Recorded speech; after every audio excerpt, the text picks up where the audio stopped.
नमस्कार। आज हम बात करेंगे एक ऐसी घटना की जिसकी शुरुआत तो जलियांवाला बाग हत्याकांड से हुई, लेकिन इसका अंजाम ठीक 21 साल बाद 7 समंदर पार चली एक गोली से हुआ।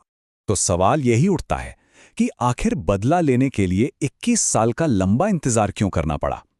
देखिए, इस कहानी को समझने के लिए हमें इसकी शुरुआत हत्याकांड से नहीं, बल्कि 2 दशक बाद 7 समंदर पार हुई बदले की उस एक हैरतअंगेज कार्रवाई से करनी होगी। तो साल 1919 में अमृतसर में एक शांतिपूर्ण विरोध प्रदर्शन एक खूनी नरसंहार में बदल गया। और फिर ठीक 21 साल बाद 1940 में लंदन के बीचों बीच एक पूर्व ब्रिटिश अफसर का कत्ल हो गया। अब जाहिर है सवाल उठता है कि इन दोनों में क्या ताल्लुक है। तो देखिए, दूसरी घटना को समझने के लिए हमें पहली घटना की उस भयावहता को जानना होगा जिसने इतिहास का रुख ही मोड़ दिया। तो चलिए अब सीधे चलते हैं लंदन। तारीख थी 13 मार्च 1940 और जगह थी कैक्सटन हॉल। यहाँ कुछ ऐसा होने वाला था जो दशकों पुराने जख्मों को फिर से कुरेदने वाला था। एक तरफ थे उधम सिंह, एक भारतीय स्वतंत्रता सेनानी जो 1919 के उस हत्याकांड के चश्मदीद थे, और दूसरी तरफ थे sir Michael O'Dwyer, Punjab के पूर्व लेफ्टिनेंट गवर्नर, जिन्होंने उस नरसंहार में हुई कार्रवाई को सही ठहराया था। जैसे ही हॉल में एक लेक्चर खत्म हुआ, उधम सिंह सीधे ओडवायर के पास पहुंचे और उन्हें गोली मार दी। ये कोई अचानक हुआ हमला नहीं था, ये एक सोची समझी राजनीतिक हत्या थी। लेकिन सवाल यह है कि उधम सिंह ने ऐसा क्यों किया? इस एक गोली के पीछे की वजह क्या थी?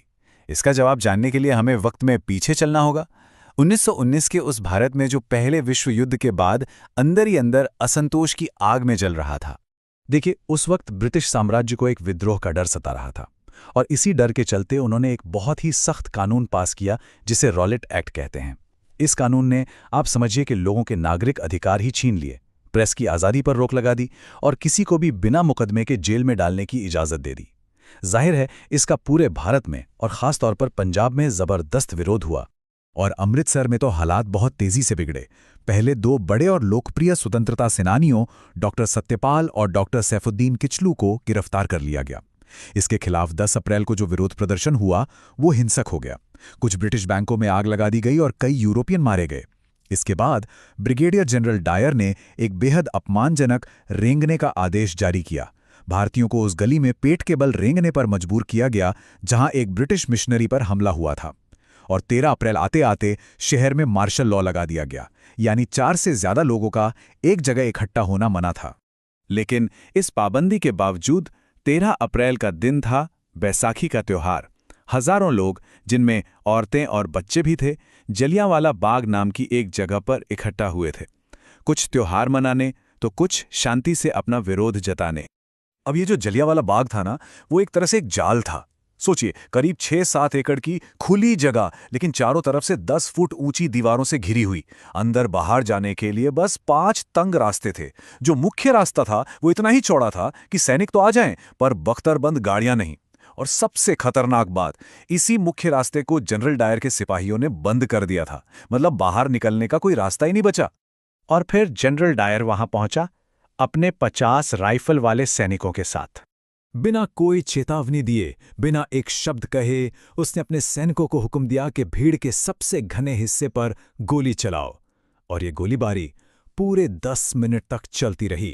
कुल 1650 राउंड गोलियां चलीं।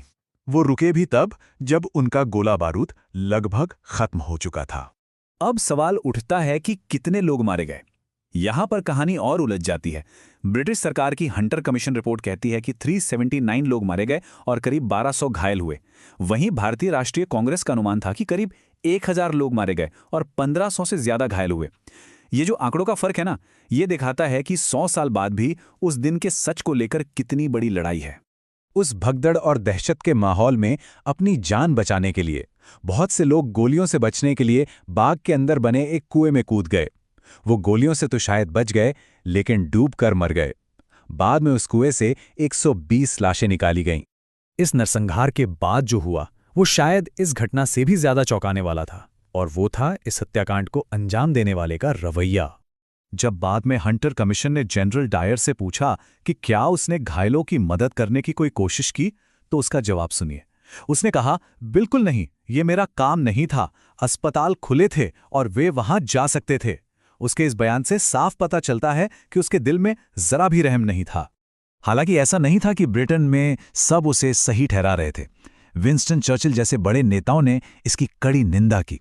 उन्होंने इसे हमारे पूरे इतिहास के सबसे बुरे, सबसे भयानक अत्याचारों में से एक कहा। लेकिन निंदा से क्या होता है? हंटर कमीशन ने डायर के काम को एक गंभीर गलती तो माना, पर उस पर कोई भी आपराधिक मुकदमा नहीं चलाया गया। उसे बस उसकी कमान से हटा दिया गया। और तो और ब्रिटिश जनता का एक बड़ा हिस्सा उसे हीरो की तरह देख रहा था। और सर माइकल ओडवायर, जिसने डायर के इस काम को मंजूरी दी थी, उस पर तो कोई आंच तक नहीं आई। वो आराम से रिटायर होकर ब्रिटेन में रहने लगा। और यही बात, न्याय का ना मिलना और कोई जवाबदेही तय न होना, हमें वापस उसी सवाल पर ले आता है कि 21 साल बाद उधम सिंह को क्यों लगा कि अब न्याय उन्हें ही करना होगा। जब उधम सिंह पर मुकदमा चला तो उन्होंने अपने इरादे बिल्कुल साफ कर दिए। उन्होंने कहा, असली अपराधी वही था। वो मेरे लोगों की हिम्मत को कुचलना चाहता था, इसलिए मैंने उसे कुचल दिया है। पूरे 21 साल से मैं बदला लेने की कोशिश कर रहा था। ये उनके शब्द थे, जो हमारे शुरुआती सवाल का सीधा जवाब हैं। जलियांवाला बाग की दीवारों पर गोलियों के निशान आज भी मौजूद हैं, उस दिन की हिंसा की एक जीती जागती याद दिलाते हुए। ये नरसंहार भारतीय स्वतंत्रता आंदोलन के लिए एक टर्निंग पॉइंट बन गया। इसने पूरे देश को झकझोर दिया और एक ऐसा जख्म दिया जो शायद आज तक पूरी तरह से भरा नहीं है। और देखिए, बात सिर्फ जख्म की नहीं है, बात है एक शब्द की, माफी। 1997 में महारानी एलिजाबेथ द्वितीय ने खेद जताया। 2013 में प्रधानमंत्री डेविड कैमरन ने इसे बेहद शर्मनाक घटना कहा। 2019 में थेरेसा मे ने भी गहरा खेद व्यक्त किया। लेकिन भारत के बार बार कहने के बावजूद आज तक ब्रिटिश सरकार ने इस नरसंहार के लिए कभी औपचारिक रूप से माफी नहीं मांगी है। और यही बात हमें आखिरी और सबसे अहम सवाल पर लाकर खड़ा कर देती है कि जब इतिहास कोई गहरा घाव दे जाए तो क्या सिर्फ खेद जताना काफी होता है? जलियांवाला बाग सिर्फ इतिहास का एक पन्ना नहीं है। ये आज भी न्याय, यादों और एक साम्राज्य के हिंसक अतीत से जुड़ी कड़वी सच्चाइयों का एक जीवंत मुद्दा है।